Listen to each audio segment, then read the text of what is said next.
Desde el canal de YouTube de Al Día Noticias con John Didier Rodríguez destacamos los hechos más importantes de las últimas horas para hoy martes 12 de noviembre del año 2024. Unos 200 evacuados tras erupción del volcán San José Mulatos, esto en el departamento de Antioquia. En la tarde del domingo, habitantes de la región de Urabá, en el departamento de Antioquia, registraron con sus teléfonos celulares la erupción de lodo y fuego junto a una cortina de humo. Unas 200 personas, reiteramos, están siendo evacuadas tras la erupción del volcán San José Milatos de lodo en el departamento de Antioquia, informó el organismo de atención de emergencias. Los habitantes de la región de Urabá, en el departamento de Antioquia, registraron con sus equipos celulares la erupción de lodo y fuego junto a una cortina de humo. También el exministro de Educación y de Salud, Alejandro Gaviria, publicó en su cuenta de X una declaración en la que expresa su temor por las elecciones del 2026, esto a raíz de una intervención que le hizo la Superintendencia de Industria y Comercio, que para algunos expertos sí no tienen nada que hacer en la Registraduría Nacional, puesto que no es una empresa privada, sino que es una entidad del Estado. Sería la Procuraduría y la Contraloría las que tuvieran competencia en esa intervención. Fueron a esculcar en los computadores y hay este temor. Por eso, Alejandro Gaviria escribió en su cuenta de X: ¿tendremos una transición democrática tranquila en el 2026? Fue la pregunta que escribió y respondió: me temo que no, y explicó tres razones por las cuales genera preocupación la intervención de la Superintendencia de Industria y Comercio en una entidad pública. La unidad de víctimas. Días electorales en Colombia para la elección del año 2026. ¿Tendremos una transición democrática pacífica en las próximas elecciones? Temo que no. Doy tres razones. La primera, el gobierno en cabeza del presidente Gustavo Petro se ha dedicado de manera sistemática a minar la confianza en las instituciones electorales en general y en la registraduría en particular. Esto parece ser una estrategia deliberada. Los demócratas se definen por su disponibilidad a perder, esto es, aceptan las reglas de juego democráticas y si pierden, conceden sin dilación. Petro no parece estar dispuesto a eso. Segundo, parece haber un hostigamiento deliberado, presupuestal y legal a la Registraduría General de la Nación, dirigido en contra de la institución y en contra del registrador, encabezado en los últimos días por la Superintendente de Industria y Comercio. La registraduría es la encargada de todo el proceso logístico en las elecciones. Tiene que llevar material electoral a todos los rincones del país y tiene que garantizar un preconteo oportuno. Para ello necesita contratar una firma. El gobierno en cabeza del presidente Petro se va a involucrar en este proceso. Va a ejercer a la brava un poder de veto, no importa que esto genere traumatismos en las elecciones. En suma, los indicios son graves. Este parece ser el verdadero golpe blando a la democracia colombiana. La unidad de víctimas llama al ELN y al Clan del Golfo a un ejercicio dialógico en el departamento del Chocó. Asimismo, señalaron que en coordinación con otras entidades se buscará brindar apoyo a las poblaciones más afectadas. La unidad de víctimas, por medio de un comunicado, expresó su total rechazo al paro armado decretado por la guerrilla del ELN en varias zonas del departamento del Chocó e hizo un llamado a ese grupo ilegal y al Clan del Golfo a un ejercicio dialógico con las comunidades y con la mediación de la unidad y otras entidades. Caos y bloqueos en Bogotá tras el cierre de Roal Parque. No hubo Transmilenio. También se repitió la historia del partido de Millonarios, pese a que el alcalde de Bogotá, Carlos Fernando Galán, había asegurado que el sistema de transporte masivo estaría disponible para todos aquellos que asistieran al evento. La realidad fue otra, y pese a que el alcalde había dicho en su cuenta de X a la gerente de Transmilenio que esto no podía volver a pasar, y pasó al día siguiente. Lamentable esta situación en Bogotá. También hay respuesta de la gerente de Transmilenio, María Fernanda Rojas, quien dijo que el servicio sí estuvo disponible. De todas maneras, hubo dificultades en el servicio. 1:34 de la mañana finalizamos la evacuación de los asistentes de Roca al Parque en los componentes zonal y troncal del sistema de transporte público de Bogotá. Tuvimos cerca de 3.260 validaciones en los dos componentes. Sin embargo, con los despachos de buses totalmente llenos, movimos más de 21.000 asistentes de este evento, por lo tanto tuvimos un alto índice de evasión que nos dificultó la operación principalmente en las estaciones. En Transmisonal tuvimos retrasos debido al alto tráfico que se presentó alrededor del Parque Simón Bolívar.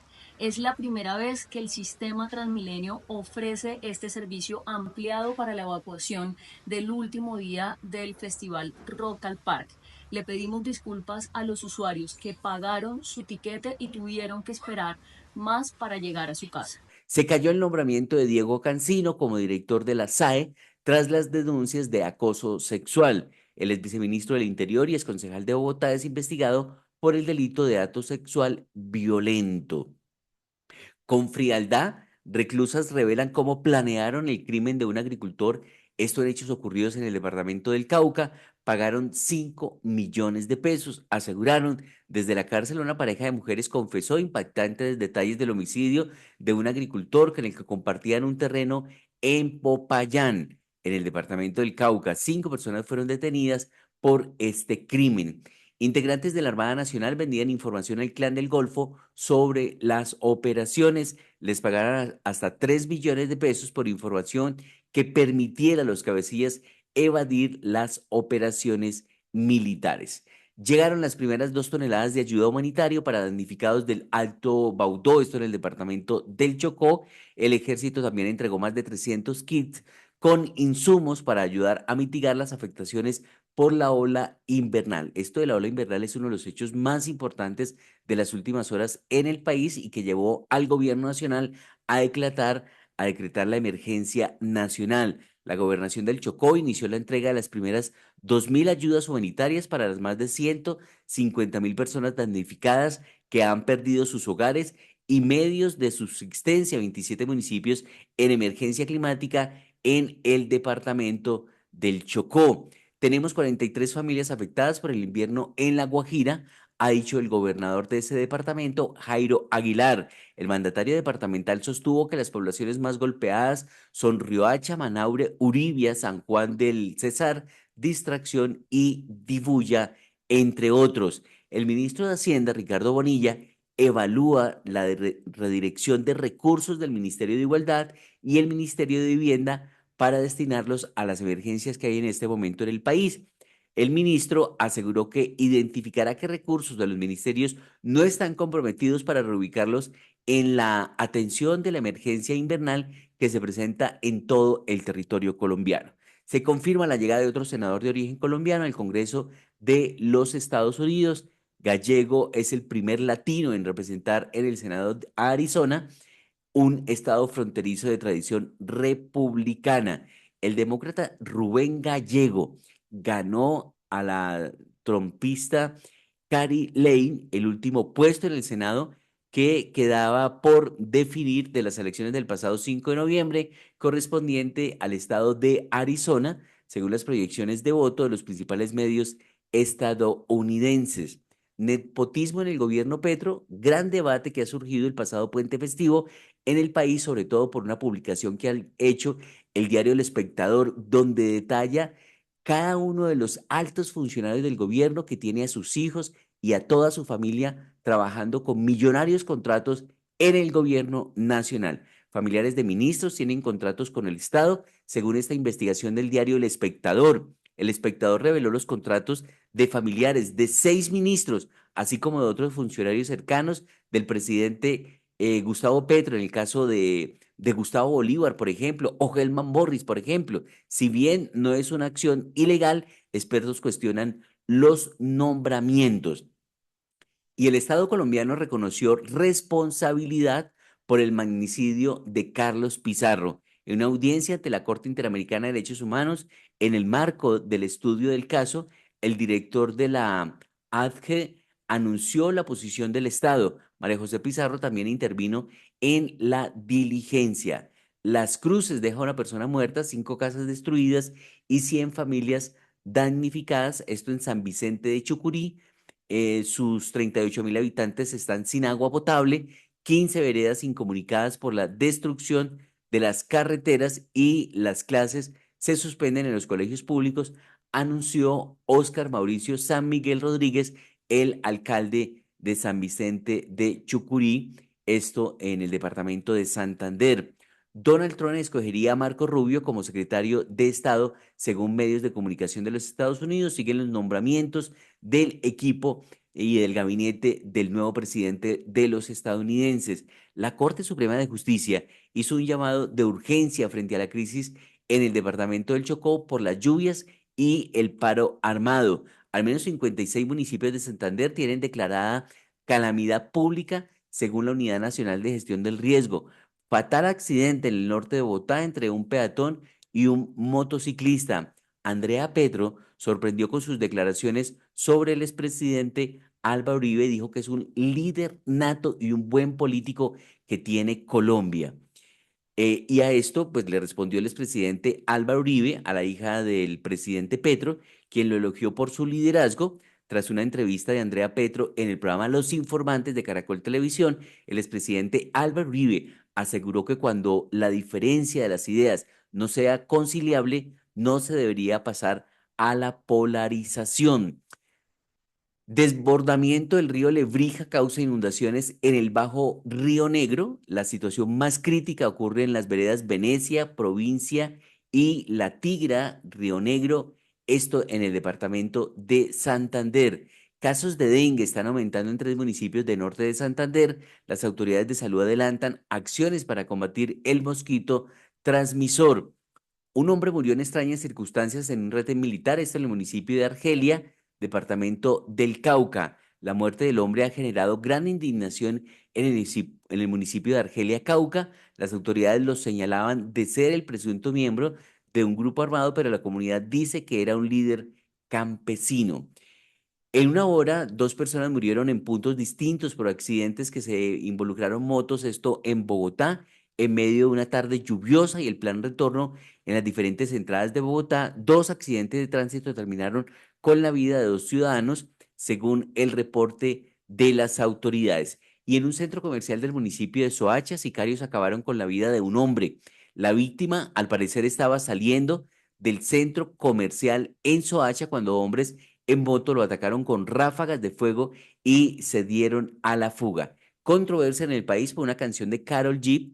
El silencio, Karol G rompió el silencio tras polémica por la canción Más 57. Ella dice que se sacó de contexto. El nuevo sencillo Más 57 ha generado rechazo por el Instituto Colombiano de Bienestar Familiar y la opinión pública. Ninguna de las cosas dichas tiene la dirección que se le han dado, dijo la artista antioqueña. Por eso la directora del ICBF publicó a través de la cuenta de X de Bienestar Familiar: rechazamos música como Más 57 porque no contribuye a nuestra lucha contra la explotación sexual comercial de niños, niñas y adolescentes. Al contrario, este tipo de contenido solo refuerza la sexualización de la infancia en nuestro país, dijo Astrid Cáceres, la directora del ICBF. Quiero reiterar un poco y explicar por qué para nosotros como Bienestar Familiar la canción que sacaron de reggaetón frente a la situación de Medellín es un riesgo para los niños y las niñas. En primer lugar, la canción revela un patrón de delito que nosotros ya habíamos identificado con la policía. Es decir, el patrón de delito tiene, entre comillas, a las ciertas amigas de las niñas que además son de muy corta edad, jóvenes de 18, 19 años o hasta menos, niñas y niñas que incitan a otras niñas a ir a ese tipo de fiestas. Y así parte la canción en su letra y dice que una amiga las invitó. Ese patrón es parte de lo que estamos identificando dentro de la red de trata y de explotación sexual y comercial. Luego de esa invitación les piden que apaguen el celular y la misma canción menciona cómo es inteligente la niña que apaga el celular. Y esto en términos de delito las pone muy frágiles y les reitera ese patrón que están usando en la explotación sexual y comercial de niñas y niñas, de niños y niñas. En ese sentido, la otra frase que para nosotros es muy preocupante y que está muy ligada al patrón de la pedofilia es esa necesidad de reiterar que parecen inocentes, pero que no son así. Esa dualidad en la que ponen a la sociedad a mirarlas como un objeto sexual, que quiere cosas que no ha pedido y como si el sí fuera el no y el no fuera el sí, las pone en un alto riesgo. Por último, la situación de consumo tan evidente en la que incita a que las niñas pueden estar consumiendo dentro de estos espacios. Ese patrón que describe la canción es el patrón de las fiestas en Medellín, la que nos han contado las niñas que han sido explotadas y abusadas sexualmente. Por eso la canción las pone en un altísimo riesgo, porque está revelando un patrón y les está diciendo y las está normalizando ese patrón, que lo canten, que lo coreen, que así es, las pone en un riesgo muy alto. No lo digo porque sea un tema de conservadurismo o que ahora seamos puritanos, es porque en realidad nuestras niñas y niñas lo han vivido, nos lo han contado, nos han contado cómo les dan drogas y cómo ellas sin saber y sin ninguna otra advertencia terminan en el consumo. Para que nosotros podamos trabajar con estas niñas necesitamos unas acciones muy sólidas de la sociedad que nos ayude, pero este tipo de canciones, este tipo de celebración y estas apologías a este tipo de fiesta, lo único que hacen es incitar al delito. Entonces, por eso hacemos este llamado nuevamente. Realmente no es una canción que favorezca el desarrollo emocional de los jóvenes y realmente las pone en riesgo. Está contando lo que está sucediendo y esto es una alerta gigante en que no se puede naturalizar una cultura del éxito y del mercado por encima de los derechos. Hay una frase que en realidad yo quisiera poner en evidencia, también habla de que la plata mata lo bonito. Y en realidad eso es lo que estamos viendo con esta canción. La plata mata lo bonito de las niñas y niños. Entonces, mucho cuidado con estos reggaetones y por supuesto nuestra puerta abierta a contarles a estos reggaetoneros las historias que hemos visto de dolor en las niñas de Medellín y cómo este patrón incentiva a los abusadores sobre ellas. Bienestar familiar. Y una exdirectora del ICBF y exconcejal de Bogotá, Cristina Plazas, escribió: Estimado Carol G, he leído su reciente pronunciamiento y he notado muchos mensajes de apoyo, pero como defensora de los derechos de los niños debo decir que sus palabras no me parecen una disculpa genuina. En lugar de asumir la responsabilidad, se insinúa que el problema radica en que el público no entendió el mensaje de la canción. Esto no es aceptable. La letra es explícita y su impacto va más allá de cualquier interpretación, ha dicho, perdón, Cristina Plazas, a la publicación de la nueva canción de Karol G, Más 57. Estos los hechos que destacamos a esta hora desde el canal de YouTube de Al Día Noticias con John Didier Rodríguez Marín.